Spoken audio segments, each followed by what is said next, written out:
Daily. Taste the Daily. Super star Mahesh Babu దర్శక ధీరుడు Rajamouli combination లో తెరకెక్కుతున్న పాన్ వరల్డ్ ప్రాజెక్ట్ వారణాసిపై ఎక్కడా లేని అంచనాలున్నాయి. ఇటీవల గ్లోబ్ ట్రాటర్ ఈవెంట్ ను భారీ ఎత్తున నిర్వహించిన సంగతి తెలిసిందే. ఈవెంట్ లో వారణాసి టైటిల్ గ్లిమ్స్ ని రివీల్ చేశారు. మహేష్ బాబు 2 పాత్రల్లో కనిపించనున్నట్టుగా మేకర్స్ తెలిపారు. రుద్రగా, రాముడిగా మహేష్ ప్రేక్షకులను అలరించనున్నాడు. అంతేకాదు, యుగానికి ఒక అవతారంలో మొత్తం 5 అవతారాల్లో బాబు కనిపిస్తాడనే ప్రచారం ఉంది. ఇక ఈ సినిమా బడ్జెట్ వచ్చేసి దాదాపు 1200 కోట్లకు పైగా ఉంటుందనే టాక్ ఉంది.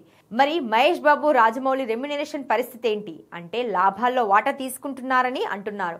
అయితే లేటెస్ట్ గా తెలిసిన విషయం ఏంటంటే మహేష్ బాబుకి నిర్మాతలు ఏకంగా 200 కోట్ల పారితోషికం ఇస్తున్నారనే వార్త సెన్సేషన్ క్రియేట్ చేస్తోంది.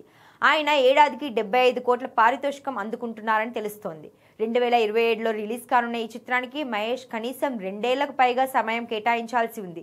ఈ లెక్కన బాబు 150 నుంచి 200 కోట్ల వరకు పారితోషికం అందుకుంటున్నారనే మాట వినిపిస్తోంది. ఇక ఈ సినిమాలో ప్రియాంక చోప్రా హీరోయిన్ గా నటిస్తుండగా పృథ్వీరాజ్ సుకుమారన్ విలన్ గా నటిస్తున్నాడు. ఈ సినిమాలో మహేష్ బాబు చేసే 30 నిమిషాల యాక్షన్ సీక్వెన్స్ గూస్ బంప్స్ తెప్పిస్తాయని చిత్ర యూనిట్ చెప్తోంది. రాజమౌళి ఎంతో ప్రతిష్టాత్మకంగా విజువల్ వండర్ గా ఈ చిత్రాన్ని తెరకెక్కిస్తుండగా వారణాసి ఎలా ఉంటుందనే అంచనాలు ఆకాశాన్నంటేలా ఉన్నాయి. మరి ఈసారి జక్కన్న ఎలాంటి వండర్స్ క్రియేట్ చేస్తాడో చూడాలి.